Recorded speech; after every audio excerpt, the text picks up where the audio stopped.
안녕하세요. 김원준입니다. 어제 최순실 선고가 있었습니다. 최순실에게는 20년을 선고한 재판부가 롯데 신동빈 회장을 법정 구속했습니다. 재판부는 K스포츠재단 70억 지원이 이루어진 때가 면세점 신규 특허 일정을 정부가 검토하던 시기이기 때문에 롯데 정책이 있었다고 판단했습니다. 소위 제3자 뇌물죄죠. 또한 재판부는 대통령의 요구가 있었다고 하더라도 그 이유만으로 신 회장을 선출한다면 어떤 기업도 뇌물 유혹에서 벗어나지 못할 것이라고 신 회장을 질타했습니다. 그런데 면세점 하나도 재벌의 현안이라면서 어떻게 삼성물산과 제일모직의 10조짜리 합병이 현안이 아닙니까? 20년 가까이 진행되어 왔던 그룹의 삼성그룹의 승계 작업을 어떻게 재판부만 모를 수 있죠? 판사님, 롯데는 대통령이 70억 요구할 때 면세점이란 현안을 재빨리 청탁했지만 삼성은 말 지원만 70억, 재단 204억, 추가 지원 213억을 약속하면서 너무 착하고 너무 겁이 많고 너무 무서워서 어떤 청탁도 생각이 나지 않았고 그래서 그냥 돈을 달라는 대로 다 뺏긴 천하에 둘도 없는 등신이라는 건가요? 삼성이? 이 판결의 의미는 삼성이 그렇게 등신이거나 혹은 어려운 법률 용어로 읊어주면 속아 넘어갈 거라고 국민을 등신 취급한 것이거나 둘 중 하나다. 그래서 이 재판은 최순실 신동빈 재판이 아니라 이재용 추가 면죄부 재판이다. 김원준 생각이었습니다.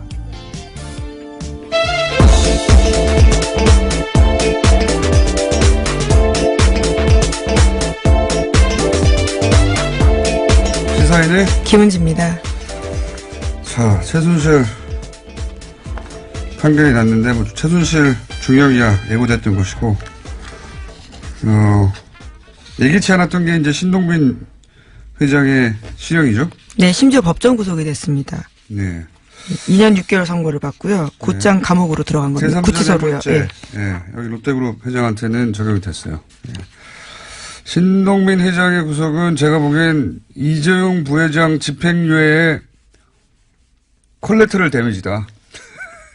저는 그렇게 봅니다. 네.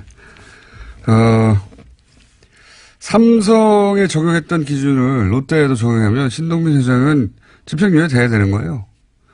그런데 이제 그렇게 되면 재벌들 다 풀어준다는 소리를 들으니까, 재판부가 이제 엄정했다는 제스처를 위해서 신동빈 회장을 제물로 삼은 것이다. 저는 그렇게 봅니다. 저는. 네, 저는 그렇게 물론 봅니다. 70억은 추가로 제공한 혐의조차도 문제가 되긴 하는데요. 아니, 뭐 문제가 없다는 게 아니라, 네. 예, 신동빈 회장의 70억 갖다가 사실 돌려줬잖아요. 예. 그리고 신동빈 회장은 마침 70억을 주기로 한 시기가 정부에서 면세점과 관련된 일정을 잡던 때라는 거예요. 그렇죠. 예, 잡던. 그걸 계획하고 있을 때였다는 거예요. 그거 두 개를 연결해가지고 제3자 납물죄를 한 거거든요. 네, 묵시적 청탁이 있었다고 보는 건데요. 근데 그렇게 따지면 삼성은 203억을 재단에 줬고 70억도 아니고 줬어요 그냥. 말지원만 그보다 더 많아요. 그리고 주기로 약속한 것도 200억이 넘어요. 이 게이트가 서있어서 못 줬죠. 그러니까 삼성에 적용했던 기준을 적용하면 롯데는 집행유예 풀려났어야죠. 근데 그러면 이제 재벌도 다 풀어준다는 소리 듣잖아요. 그래서 콜레터럴 데미지다. 저는 그렇게 생각합니다. 죄가 없다는 게 아니라 뇌물 맞죠. 뇌물 맞는데 그렇게 엄격한 기준을 삼성에 적용을 안 하는 거죠. 일관되지 않는다라는 비판을 받고 있습니다. 삼성은 다 제3자 뇌물죄도 없고 현안도 없고 현안이 없는 기업이 어디 있습니까? 4인 가구도 현안이 있어요. 그냥 다 각자 인간은 살아있는 동안 다 현안이 있어요. 근데 삼성은 현안이 없었다는 거 아닙니까 그때. 네, 승계 작업은 삼성이 아주 오래된 수건 사업이자요. 현안이었습니다. 현안이 어떻게 없을 수가 있습니까? 이 거대 재벌에. 어떤 현안인가가 문제지.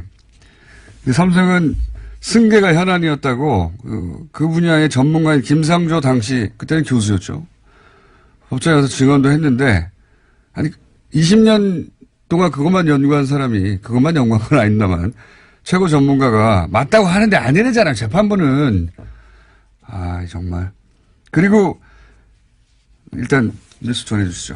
뉴스를 들으면서 같이 열릴게요. 네, 관련된 뉴스 전해드리면요. 어제 최순실 씨 2심 선고 있었는데 최 씨는 징역 20년 선고받았습니다. 인정된 혐의는요. K스포츠와 미래재단에 대해서 최 씨가 대통령과 공모해서 기업들 돈을 강요해서 만들어냈다라는 건데요. 이재용 삼성전자 부회장에게 받은 72억 원, 또 롯데와 SK로부터 받았거나 받기로 한 돈은 모두 뇌물로 인정됐습니다. 하지만 말씀처럼요. 이재용 부회장의 항소심과 마찬가지로 경영권 승계를 위한 묵시적 청탁은 없었다라고 판단하고 있다고 합니다. 돈을 괜히 준 거예요. 청탁도 없이. 예.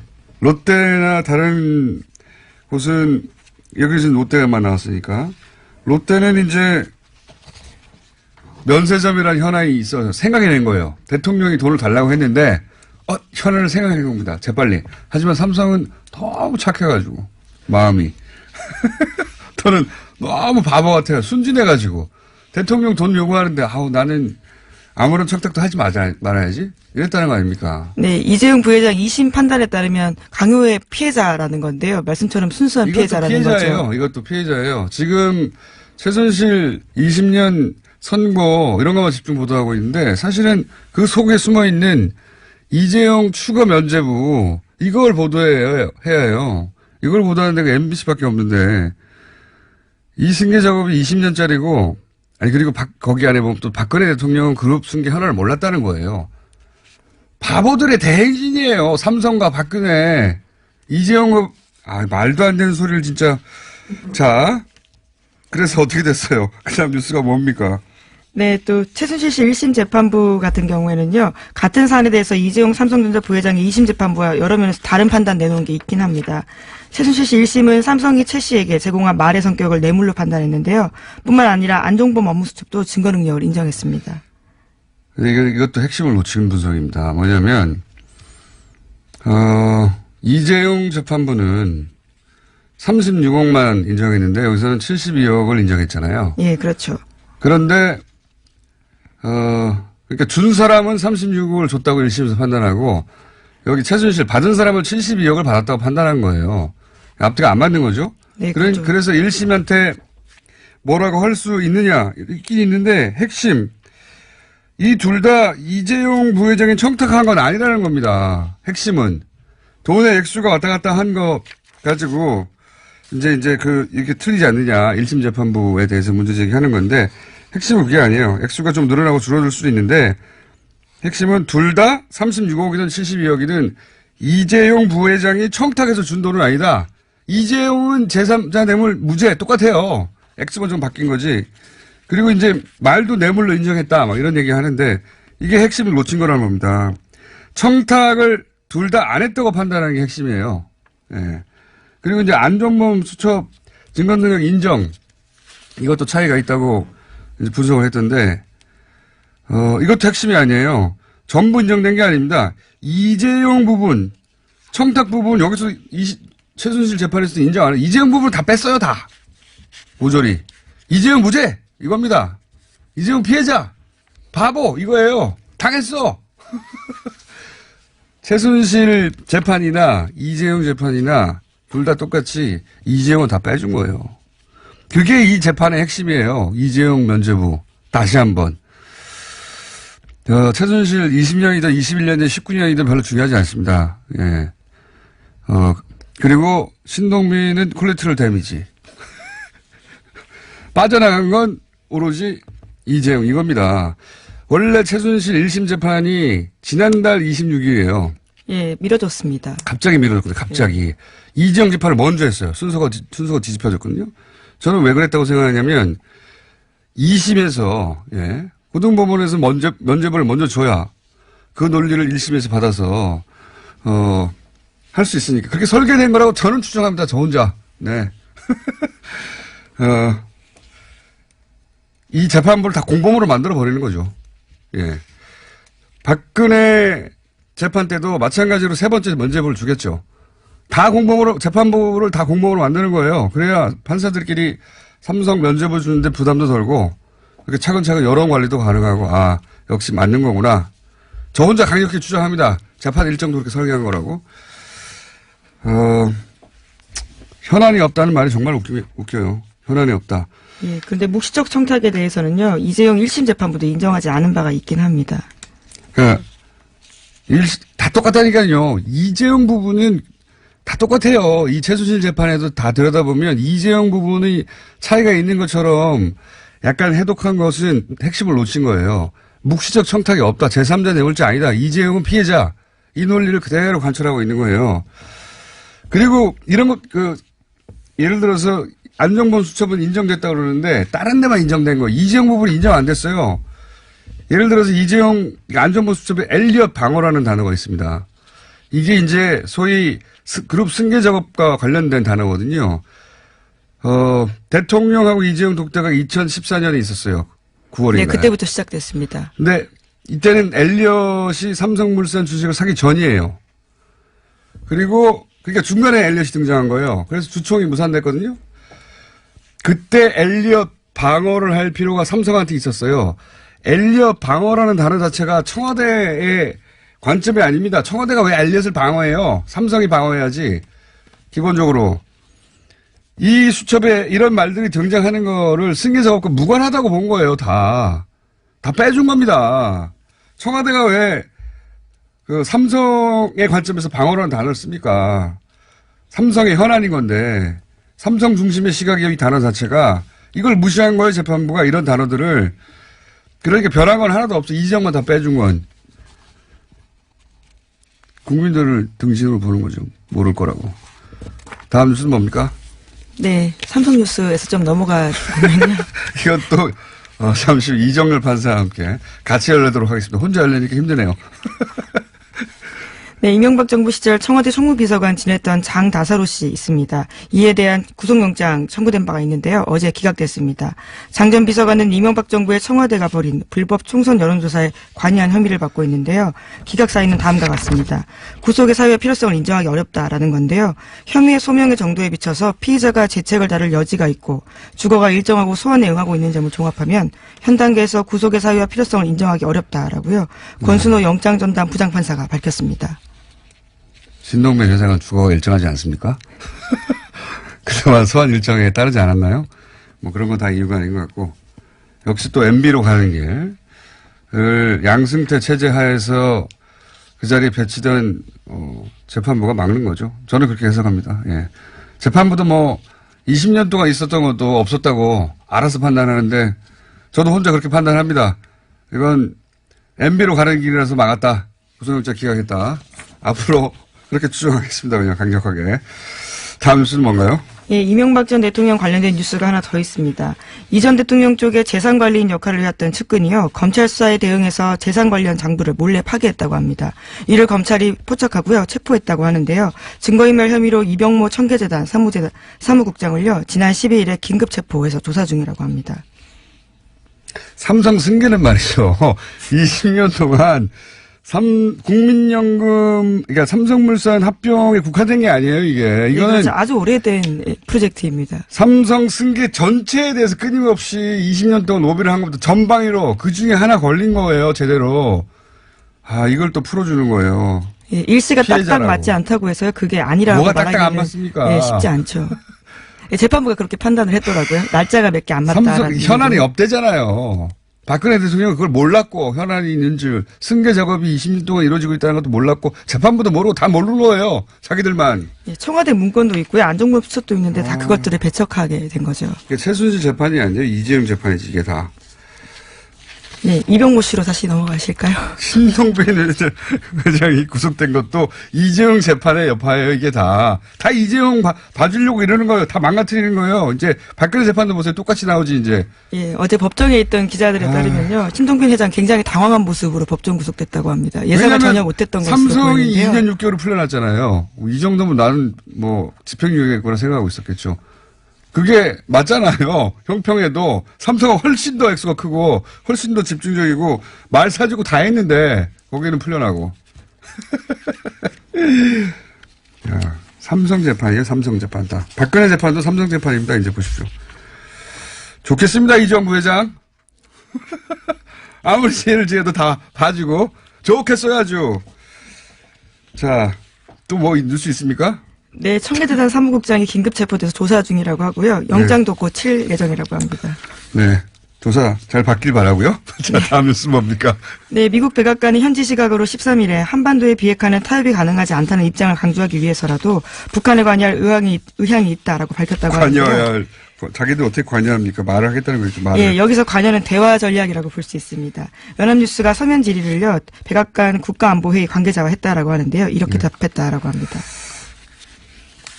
뭐랄까요? 좀 궁색하네요, 표현이. 대화를 하겠다는 건데, 그죠? 그렇죠. 대화를 하겠다는 말을 그냥 하지 못하고. 전제 조건을 밝힌 네, 건데요. 그러니까 이거예요. 비핵화가 중요하다는 걸 알려주기 위해서라도 대화를 하겠다. 그냥 대화한다고 하면 되잖아요. 궁색합니다. 그래서 문 대통령이 이제 미국도 대화에 긍정적이라고 표현을 한 거군요. 예, 어제 라트비아 대통령과의 정상회담을 가졌는데요. 여기서 이렇게 밝혔다고 합니다. 알겠습니다. 미니가 하나 있기 때문에, 예. 국내 뉴스 중에 뭐 없습니까? 네, 국민의당과 바른정당이 통합한 바른미래당으로 어제 출범했습니다. 의석수 30석인데요. 박주선, 유승민 신임 공동대표 맡았습니다. 출범하면서 지방선거에 대한 자신감 보이면서요. 자유한국당과 연대는 일축했다라고 하는데요. 중도개혁 정당임을 강조하고 있습니다. 바른미래당은 이제 바른미래당에 불러야 되군요. 지방선거를 목표로 한 정당이 아니다. 저는 또 혼자 해석합니다. 저 혼자. 지금 30명이에요. 바른미래당이. 근데 거기 당적을 두지만 합당 반대했던 사람이 또 30명 됩니다. 네, 비례대표 출신들이죠. 그러니까, 표로 보여줄 수 있는 자신들의 힘은 25석이에요. 원래 국민의당이 39석이었어요. 그쵸? 그리고 거기다가 바른정당이 9표. 그 2명이, 의석을 잃었으니까, 그러니까 의원직을 잃었으니까, 47표가 돼야 되잖아요. 그게 25표가 됐어요. 절반, 반토막이 났다고요. 그러니까, 이렇게까지 합당을 한 이유가 표결파고는 이거밖에 안 되잖아요. 캐스팅 보트 안 돼요. 예. 그 캐스팅 보트도, 아니고, 목표가. 지지율 얘기하는데 그 지지율이 높아져봐야 지방선거에서 광역단체장 당선 못 냅니다. 그 이유도 아니에요. 실제 목표는 그런 게 아니고, 지방선거 이후죠, 이후. 이후에 이제 홍준표 대표를, 자신들은 보수 본류라고 자처하는 세력들이 인정하지 않고 있기 때문에, 그 이후에, 정계 개편 때 자기들이 보수의 적자가 돼서 이제 먹겠다. 자유한국당과 1대1 합당은 안 하겠지만, 혼종, 하이브리드가 탄생할 것이다. 예. 그때 그 자리를 안철수 대표가 바라는 거죠. 자기가 적자가 되는. 그런 겁니다. 지방선거가 목표가 아니라 지방선거 이후에 보수 정계 개편. 그러니까 혼합을 벌이는 거죠. 여기까지 하겠습니다. 시사인의 김은지였습니다. 감사합니다. 자, 미니가 하나 있습니다. 신동빈 롯데그룹 회장 법정 구속이 과연 어떤 의미가 있는 것이냐. 더불어민주당 박범계 의원 연결하고 있습니다. 안녕하십니까, 의원님? 네, 반갑습니다. 네. 롯데그룹에 대해서는 제대로 된 판결이다. 이렇게 봐야 되겠죠? 네, 물론입니다. 예. 롯데그룹에 대해서 국회에서 얘기를 한번 해보죠. 예. 네. 롯데그룹 신동빈 회장이 법정 구속된 이유는 판사 출신으로서 어떻게 판단하십니까? 롯데그룹에게는 이제 면세점 특허 연장이라는 예. 아주 구체적이고도 분명한 현안이 있었고, 안종범 수석의 구체적인 진술이 있었습니다. 네. 그래서 박근혜 전 대통령과 신동빈 회장 사이에 독대에서 이 내용이 다뤄졌다라는 것이 재판부의 판단이고요. 네. 그래서 그것이 부정한 청탁이 있다. 그 제3자 뇌물수수가 성립이 된다. 이런 얘기입니다. 거기까지는 알겠는데 제가 또 궁금한 게 이런 게 있습니다. 네, 네. 이렇게 되면 롯데 타워 있지 않습니까? 예. 제1롯데월드. 네, 제2롯데월드. 이번에 감사원이 감사 개시 결정을 했죠. 네. 그 수사도 힘을 좀 받게 되지 않을까요? 현재는 이제 감사원의 감사 단계니까 예. 아마 어떤 형태로든 간에 성과를 낼 것이고 그에 따른 무슨 수사 의뢰나 고발이 있을 가능성이 있다고 봐야 되겠죠. 의원님이 굉장히 관심을 많이 가지고 있는 여기는 의혹이 많다라고 계속 말씀해 오셨던 사안 아닙니까? 제1롯데월드는 최고입니다. 그게 최고입니까? 제대로 밝혀져야 됩니다. 예. 예. 제가 다스에 관심이 있는 것처럼 의원님은 제1롯데월드에 오랫동안 관심이 있으셨던데. MB 시절에, 예. 동안 가는 거, 예. 말씀하십시오. 자료를 많이 들어보셨고, 의혹이 많지 않습니까? 이 사안은, 그죠? 네네네. 그러니까 이 구속이 그 수사에도 힘을 받을 것이다라는 게 저의, 기대 전망인데 그럴까? 이렇게 여쭤보는 겁니다. 네, 뭐, 롯데 측에서는 해명해야 될 내용들이 많죠. 뭐 악재는 연속적으로 발생하는 거니까요. 네. 그런데 이제 신동빈 롯데그룹 회장은 매우 엄격한 법 적용을 네네. 통해서 제3자 뇌물죄가 인정되고 법정 구속도 다 됐는데 네네. 반면에 삼성 이재용 부회장은 제3자 뇌물죄 이 재판에서도 인정이 안 됐고, 그죠? 예. 사실상 빠져나갔지 않습니까? 예, 그렇습니다. 예, 장시호 영재 스포츠 부분도 다 무죄로 해주고. 예, 그렇습니다. 그러니까, 예. 이제, 최순실이라는 개인에게 돈을 준 것은, 부정한 청탁이라는 요건이 필요 없는 단순 뇌물수수의 그렇죠. 박근혜 최순실 공모 공동정범이다. 이렇게 인정이 된 거고요. 미르재단이나 K스포츠재단, 영재스포츠 센터와 같은 단체에 돈이 들어간 것은 제3자 뇌물수수라고 봐서 그것은 부정한 청탁이 있어야 된다.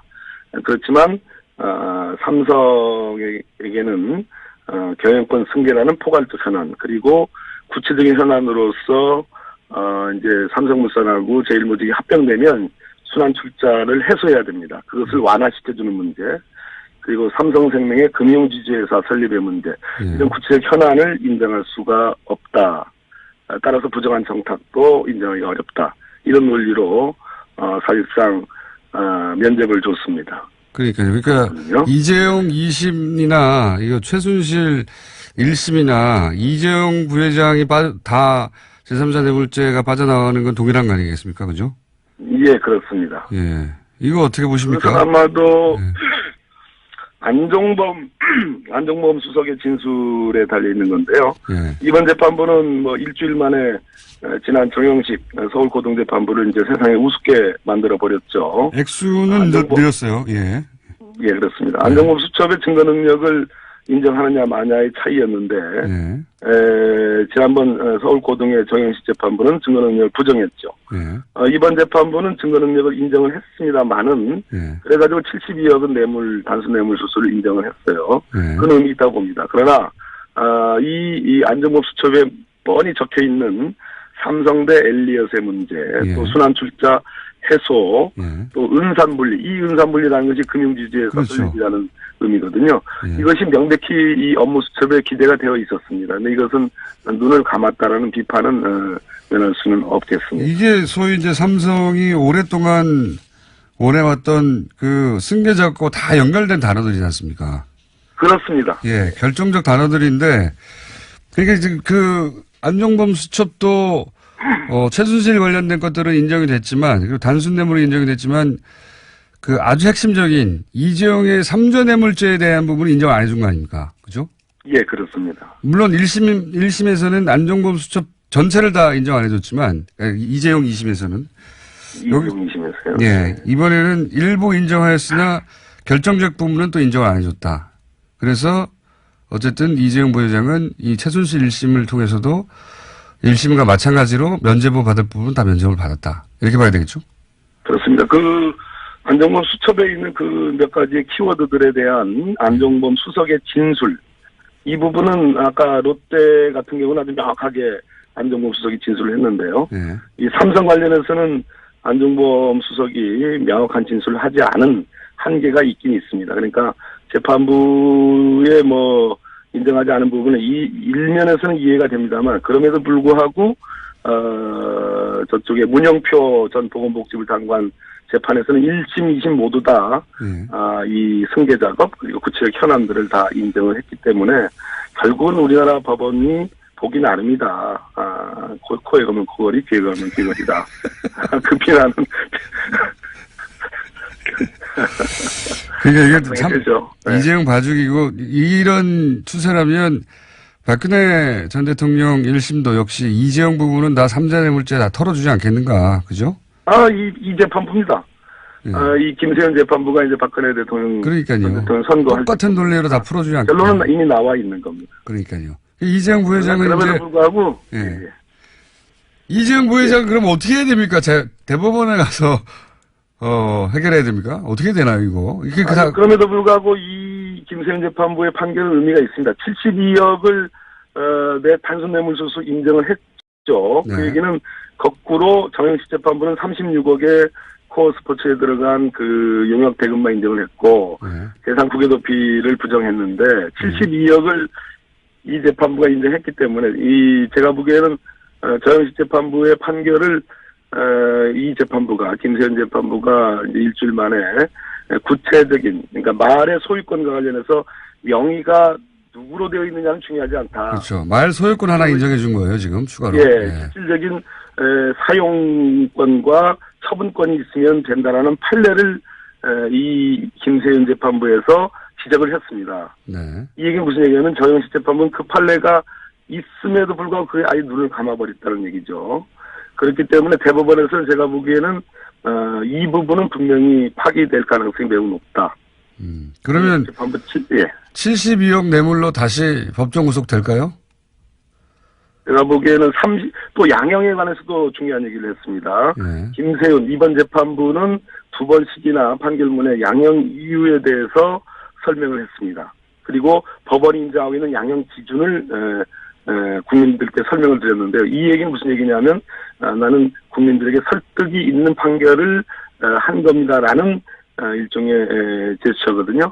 그렇기 때문에 대법원에서는 판기가 되고 그러면 다시 하급심으로 내려오는데 제가 보기에는 이재용 부회장이 신경도 다시 고려될 가능성이 매우 높다 이렇게 높다. 보여집니다.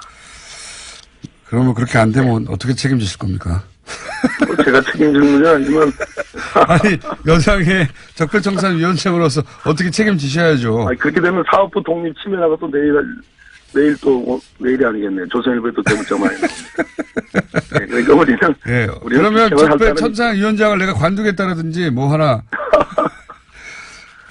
이재용 부회장이 다 이렇게 면죄부를 받으니까 한편으로는 화가 나기도 하고요. 한편으로는 우리 사법부 시스템이 이렇게 무력한가 싶기도 하고요. 예, 그렇습니다. 그게 일반인들의 생각입니다. 맞습니다. 그래서 국민이 참여할 수 있는 재판, 국민 눈높이에 맞는 재판을 하도록 그렇게 제도 개선을 해야 됩니다. 오늘은 미니니까 여기까지 하고요. 스튜디오에 한번 나오셔서 저한테 괴롭힘을 한번 당해주세요. 이 사안으로. 제가 안 나가잖아요.